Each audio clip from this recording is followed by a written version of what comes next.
You've got food stored, but if the power went out tonight, would you actually be able to turn it into a real meal? Not snacks, not just random cans, but a hot, filling meal that your family could really sit down and enjoy. Store what you eat what you store sounds great until your kitchen doesn't work, your routine is gone, and everything that you usually do suddenly takes twice the effort. And there's one mistake that I see over and over again that can turn a fully stocked pantry into something that still doesn't work when you actually need it. I'm Jara with Wicked Prepared, and I focus on emergency preparedness, aka prepping, especially practical pantry preparedness. Not just having food, but actually being able to use it when things aren't normal.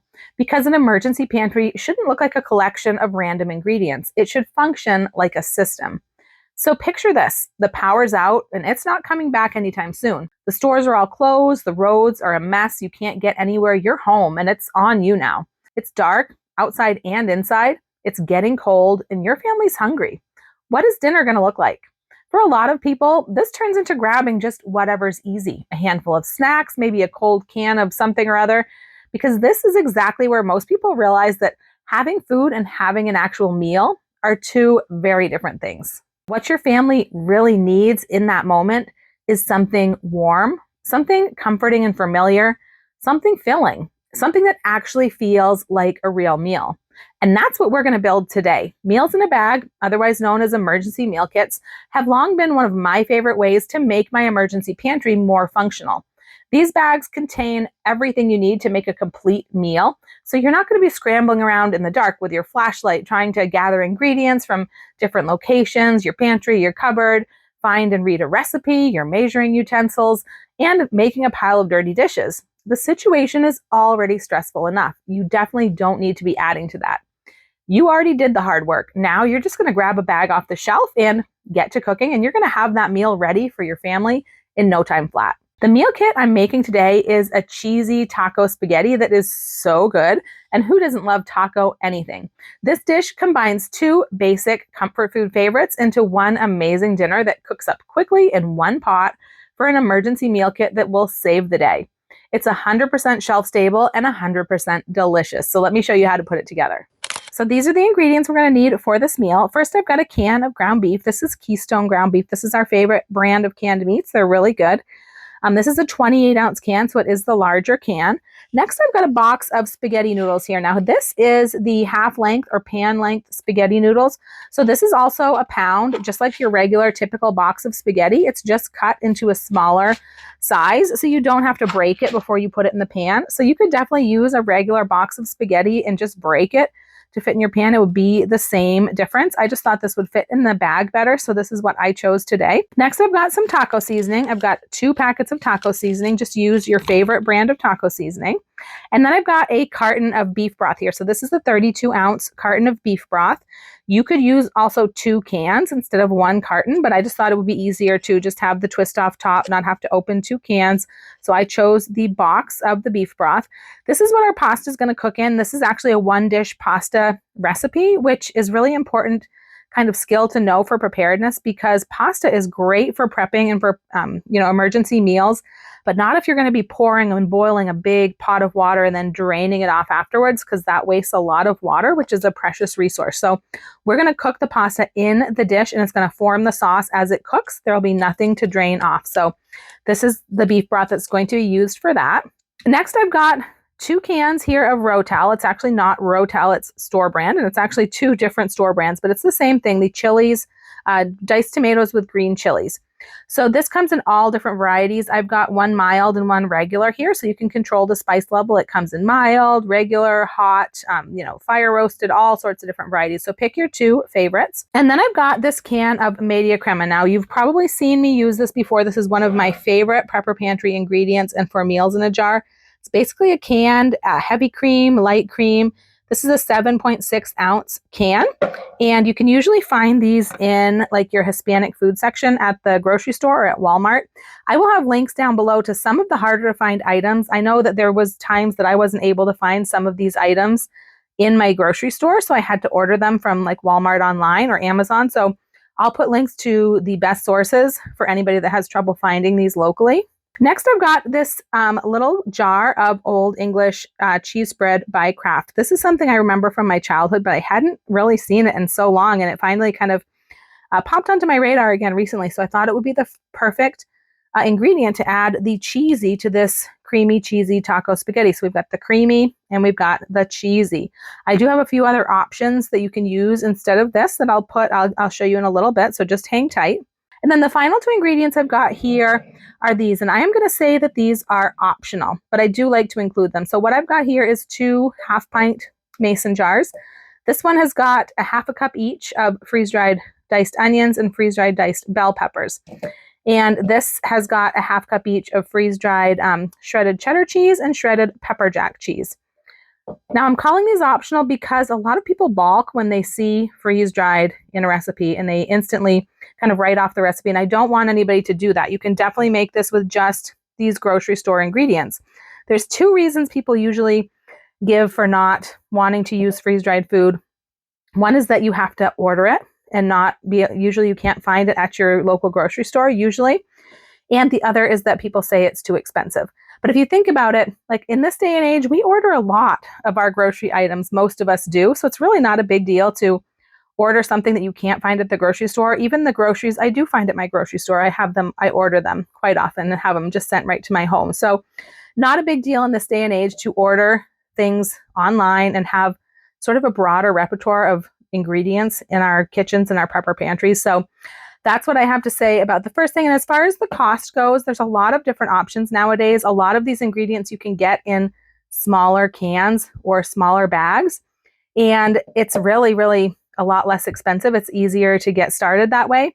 I can get cans of some of these ingredients for some of them for less than $10. And if you think about what we spend on groceries today in general, food's expensive. So that's really not that bad for something that's going to last through many, many meals. If you look at the way that these are cut into the small dices, there's no waste, there's no airspace. In a little can, you're actually getting a lot of equivalent of bell peppers or onions or cheese or whatever. So that's just something to think about. But that being said, these are optional. I like to include them. I really like that sort of freshness and sort of home cooked feel that the onions and peppers give when you're sauteing it with the beef. It really takes me back to my childhood and my grandmother cooking. And I really like that. Plus, it adds some veggie nutrition to the dish. And the cheese, I'm using this cheese just to top my dish. I'm going to refresh this, rehydrate this, sprinkle it over the top and let it get all melty over the top of my spaghetti. But I did want to sort of show this as an alternate option because there are plenty of people out there who really don't want to use, they try to steer clear of like processed cheese products like this, like Velveeta, the things that we think we kind of have to use as preppers to have a shelf-stable cheese product. So I just wanted to demonstrate to people that there is another option. This is just real cheese. It's real cheddar cheese, pepper jack cheese like you would buy at the store. It just has the water removed, so it has a longer shelf life. In fact, this has a much longer shelf life than this or than Velveeta, than all of those other cheese foods. So I really wanted to demonstrate a different option for people who want to have cleaner ingredients and want to stay away from more processed things, that there are options. You just have to look for them and you can find them. Stay tuned. A little bit later, I'm going to tell some of my favorite tips and tricks for saving money and getting deals on ingredients like these. These are the bags that I like to use. They're strong, they're sturdy, they're reusable. They've got a nice gusseted bottom, so they stand up on the shelf. They hold everything really well. I add a stick-on pocket onto one side where I can tuck in the recipe. I will have a printable recipe for you for this dish. You can go to mealinabag.com to find that, to find all of the sources, to find a little tutorial on how to use everything, how to do everything. And I also like to make sure I'm labeling the short side of the bag as well, because if I stand them up on a shelf, I want to be able to read what's in it. All right, I'm going to start with my can of ground beef. I'm going to add my box of beef broth, my box of spaghetti, my can of media crema, my 2 cans of Ro-tel, my freeze-dried veggies and my freeze-dried cheese, my jar of cheese spread, and my packets of taco seasoning. And now this bag is all ready to go on the shelf, but I am not going to put it on the shelf. I'm going to fix it up right now so you can see how easy this is and how delicious it comes out. The first thing I'm going to do is I'm going to get this cheese starting to rehydrate, because with freeze-dried cheese like this, you always want to rehydrate it if it's going to melt and kind of work properly. You would think that you could just sprinkle it on dry to something and it would rehydrate from the steam and melt, but it just doesn't work that way. I found that out the hard way years ago when I first started working with freeze-dried cheese. Now you can do this in a baggie or you can do this in a container. If I had put this in a larger jar and left some extra space, then I could have done it right in the jar, but I didn't really want to have the extra space. So I'm just going to do it in a container. Any kind of a container where you can mix it, especially if you can shake it and tumble it around, is really ideal. So this is a cup of cheese total with the two kinds. So I'm going to go ahead and add a quarter cup of cold water to this. You want to make sure you use cold water when you're rehydrating freeze-dried cheese, and it's not a lot of water. It's just a little teeny bit. If you put too much, you kind of get a goopy mess. And if you put just the right amount, you get beautiful, beautiful cheese that works amazingly. So I've just got a quarter cup of cold water here, and I'm just going to drizzle it evenly all over the cheese. And I'm just going to toss this around so that it all gets moistened. And now I'm going to go ahead and put a lid on this. And I'm going to set this aside. Now this can either go into the fridge or it can just sit out at room temperature. It's not going to be very long. It does need probably at least about 20 minutes. It can sit longer than that for sure. Like you can mix this up and stick it in the fridge and just leave it for however long you need. But I'm going to be using it in a little bit. So I'm just going to leave it set out like this. But tossing it around like this a few times as it sets is what's going to get it all evenly distributed and all evenly rehydrated. And while that cheese is sitting, the next thing I'm going to do is open up this beef so we can get started with this. Make sure you have manual can openers on hand in your emergency gear so you can open these cans. Sometimes I actually will stick a little military can opener into each bag, just in case, you don't have a can opener. If I have to take this bag and leave and go somewhere with it that I don't have a can opener, my can opener breaks. Maybe I give the bag away to somebody who doesn't have a can opener. We've taken these camping sometimes, and sometimes we forget the can opener. So it can be handy. Those little military style can openers are super cheap. You can get a whole bundle of them for not very much money. Then you can just stick one into each bag, but make sure you have a can opener. I like to use this one on these big cans. It's just a lot easier on my hands. Now you can see this is literally just beef and salt. That's all that's in this can. You can see the ingredients there. So we do see some juices, some liquid in there, some broth that came out of the beef. And of course, we see the fat that also came out of the beef. So this is all just a natural part of the beef, just like if you canned it at home. I am going to scrape out a lot of this fat, and we can use this. I just recently did a video on how important fat is in the prepper pantry. It's a concentrated source of calories. It really helps with a lot of things our body needs. And this is just beef fat. So in a way, it's kind of like tallow. So we can actually use some of this to begin our saute and saute our dish. It's not exactly tallow because it hasn't been purified. It hasn't had all the impurities removed, but it's the same thing. I'm not going to be preserving it for later. I'm going to be using some of it right now.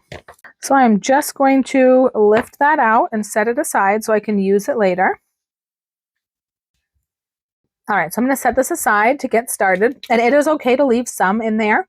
In fact, you could leave it all in there if you wanted to, but I took some out. And I'm going to leave the juice in there, and we're going to get started. I'm going to be using my butane stove today. This is my choice for cooking indoors in an emergency when I don't have power. So I'm going to use this to demonstrate today. All right, so I'm going to go ahead and add some of that fat back in, just enough to saute with. And of course, the rest I can set aside to use for something else. I'm going to also open up my peppers and onions just to get these ready to start. And this smells amazing. I wish you could smell this. All right, so I'm just going to turn on the heat. I'm going to turn this down a little bit and add my veggies in. Just saute these around a little bit, just like if they were fresh. I'm not even really looking for them to brown. I'm just looking for them to kind of start to release their aroma. All right, these are smelling really, really delicious. So I'm going to go ahead and add in the beef along with the juices in the can, all of that. There's some more fat along the side that I couldn't reach before. So I'm going to go ahead and take some of that off. And now I'm just going to start to break this up. I think I'm actually going to use my meat masher to make this easier. All right, now that that's all broken up, I'm just going to let this cook a little bit with the peppers and the onions. I'm going to put the heat back up a little bit. This smells delicious with the peppers, the onions, and the meat. Smells just like my Grammy's kitchen. All right, so now that we've got this sizzling a little bit, I'm gonna go ahead and add in my 2 packets of taco seasoning. I'm gonna go ahead and mix this in well. And now I'm gonna go ahead and add my Ro-tel. Ooh, this one has a pop top, so that's actually really handy. If you think about it, you can actually look and specifically choose cans that have a pop top instead of ones that need a can opener.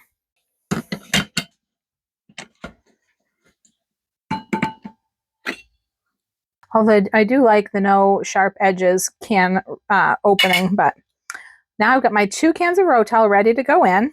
There's 1 and 2. Give that a little mixy mix.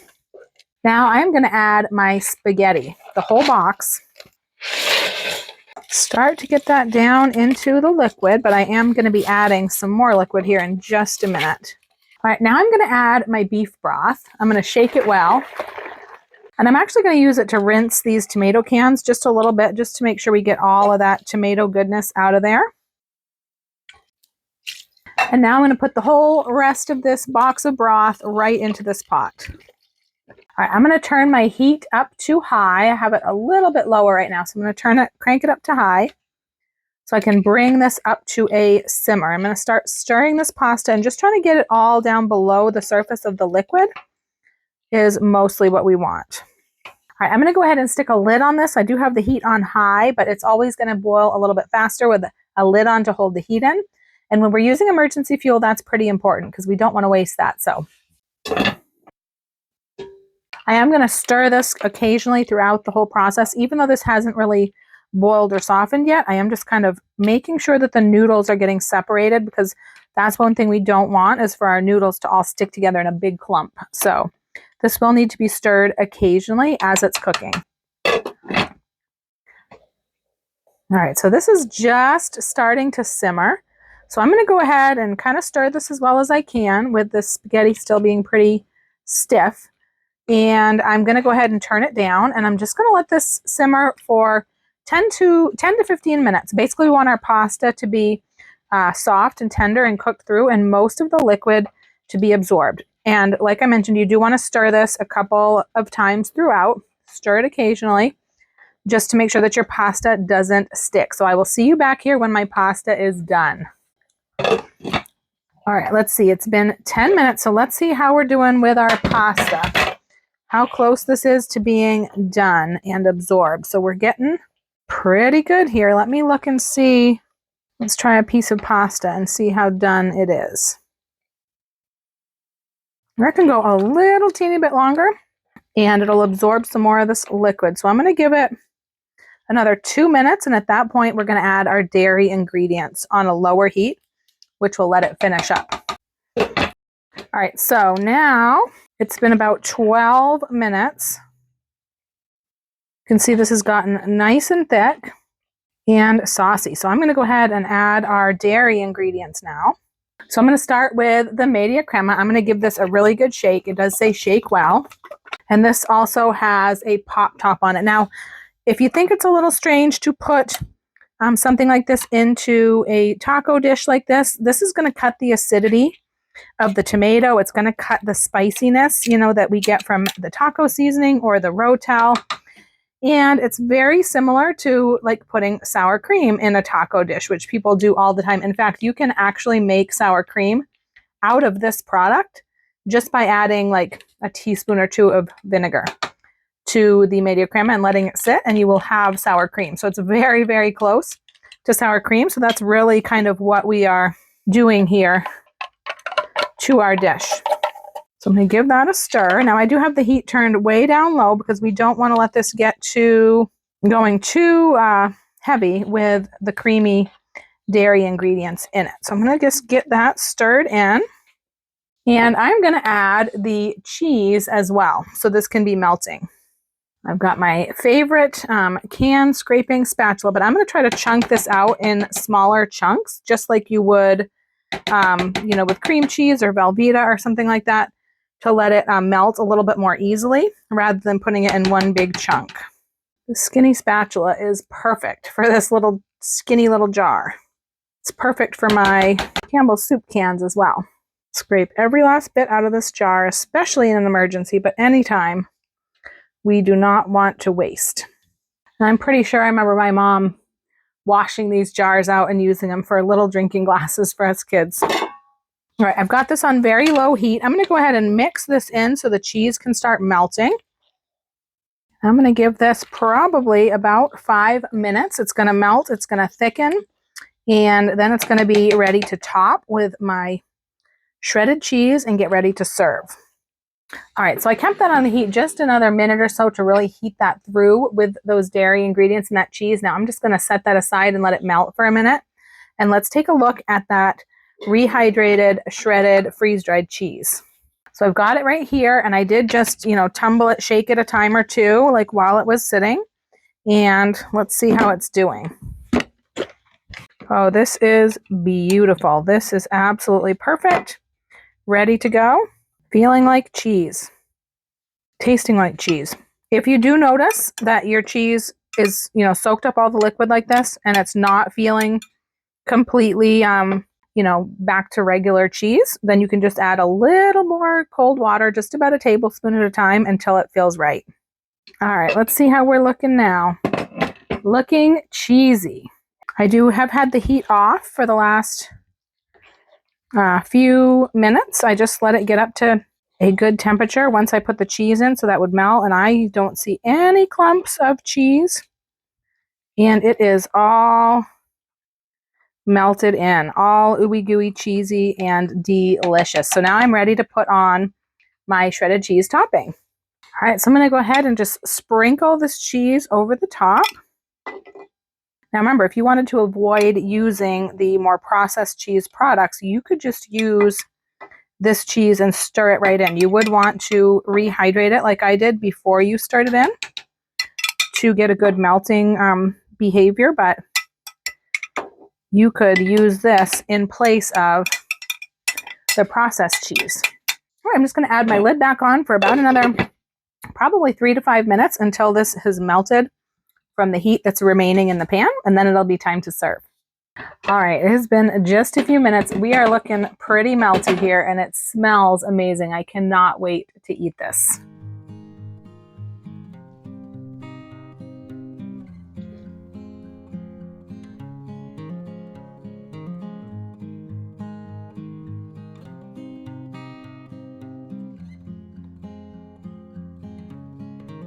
All right, let's give this a try.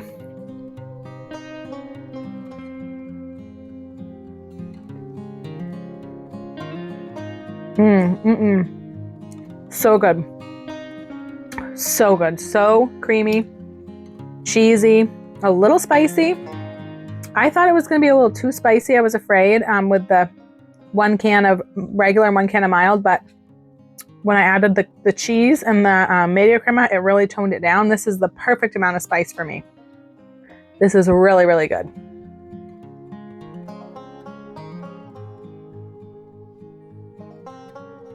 I think your family's going to love this.